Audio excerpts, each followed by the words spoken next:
Assalamualaikum warahmatullahi wabarakatuh. Kita kembali lagi dalam mata kuliah Mekanika Tanah 2, pertemuan ke-6.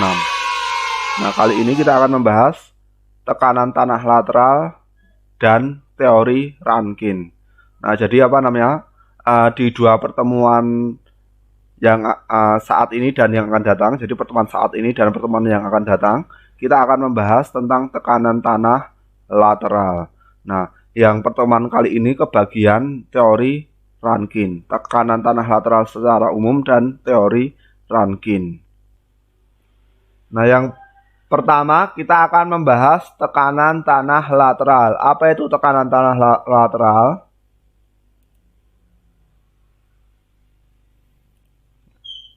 Kita ke blackboard. Nah, ini tekanan tanah lateral. Apa itu tekanan tanah lateral?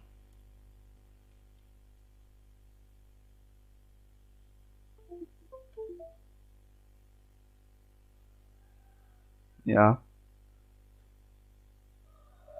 Tekanan tanah lateral. Nah, sebelum kita membahas tekanan tanah lateral, kita bahas dulu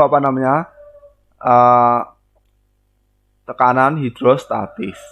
Nah, di sini tekanan hidrostatis. Ini misalnya permukaan air. Ini permukaan air. Di mekanika fluida atau waktu SMA,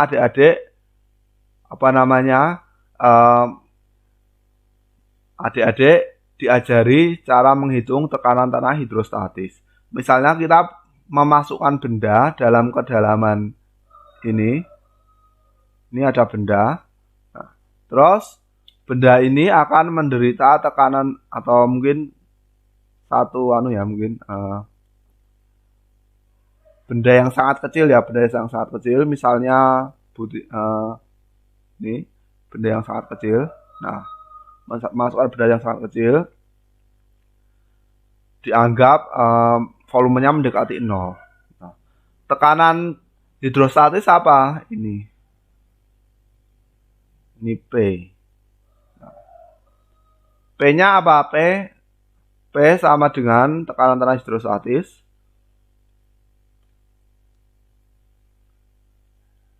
ini. Misalnya ini Z, berarti P apa? Gamma air dikali Z. Nah, ini sepakat semua ya. Nah, terus ini tekanan hidrostatis. Terus kasus kedua waktu mekanika tanah 1. Ini sedikit review agar adik-adik tahu hubungan antara tekanan tanah aktif dan agar tahu hubungan tekanan tanah lateral dan tekanan tanah vertikal. Terus waktu mekanika tanah 1, adik-adik mempelajari ini permukaan tanah, ini tadi air ya. Ini air. Nah, terus permukaan tanah ini ada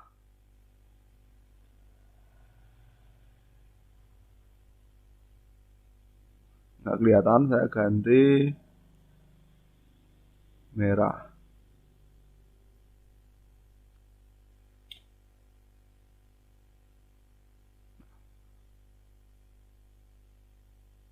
Kelihatan ya. Nah, ini kita punya sebuah benda kecil, partikel.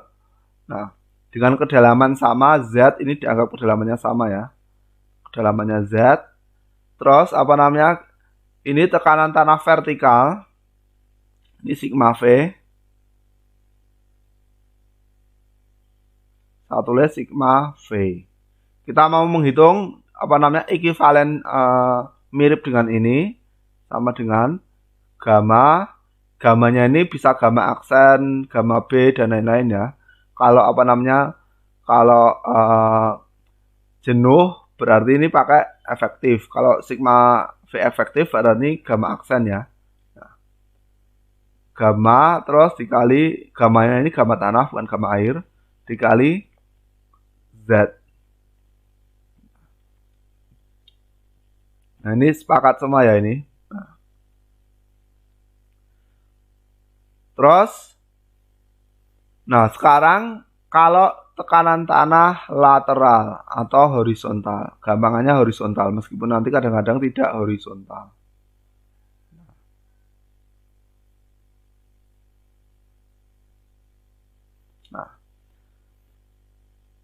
Nah, kalau di air tekanan apa namanya? Tekanan horizontalnya berapa? Ini sama ya, tekanan horizontal sini sama. Air apa namanya? Menekan tegak lurus bidang tekan. Nah, jadi kalau di air P ini sama. P sama dengan P horizontal ini P sama dengan gamma W kali Z sama. Nah, kalau di apa namanya? Di tanah tekanan sigma horizontal ini H ya, ini horizontal. Nah, sigma horizontal ini saya jelaskan, ini nggak kelihatan.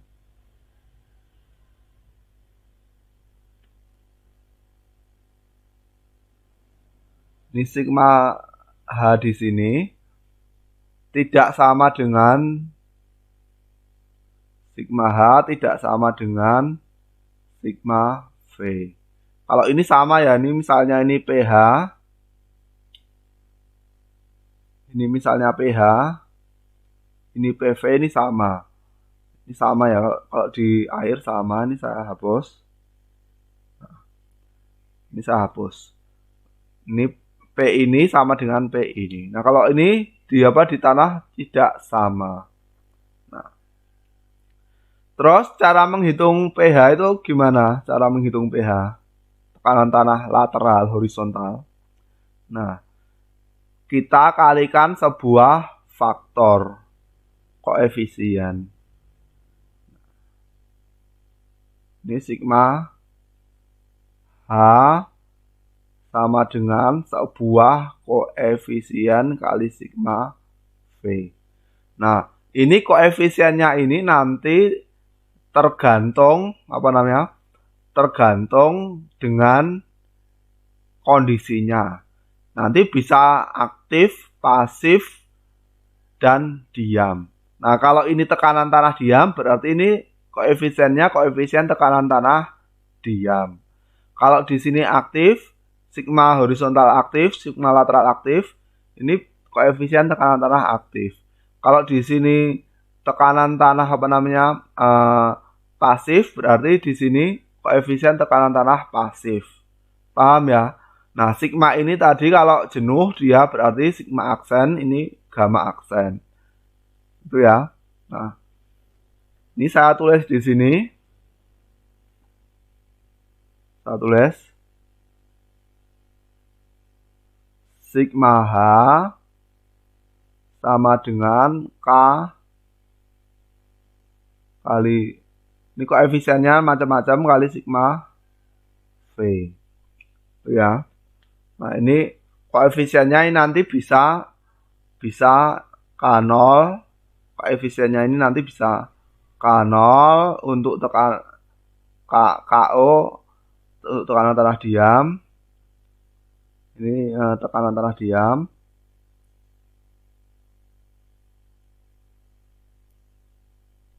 Terus ini aktif KA untuk tekanan tanah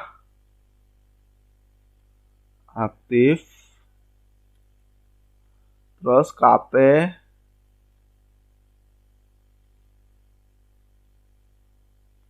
tekanan tanah pasif.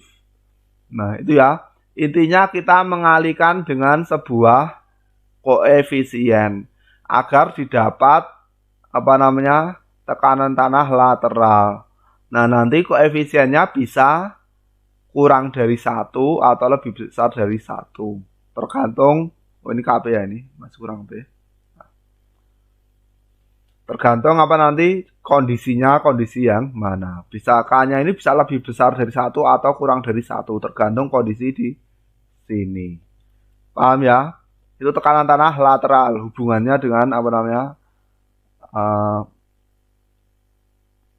Hubungannya dengan tekanan hidrostatis. ya, mirip, tapi serupa tapi tidak sama. Kalau tekanan tanah hidrostatis, dia besarnya sama ke segala arah, tegak lurus bidang tekan. Kalau tekanan tanah itu berbeda antara sigma V sama sigma H. Kalau hidrostatis sama. Itu ya. Itu tekanan tanah lateral.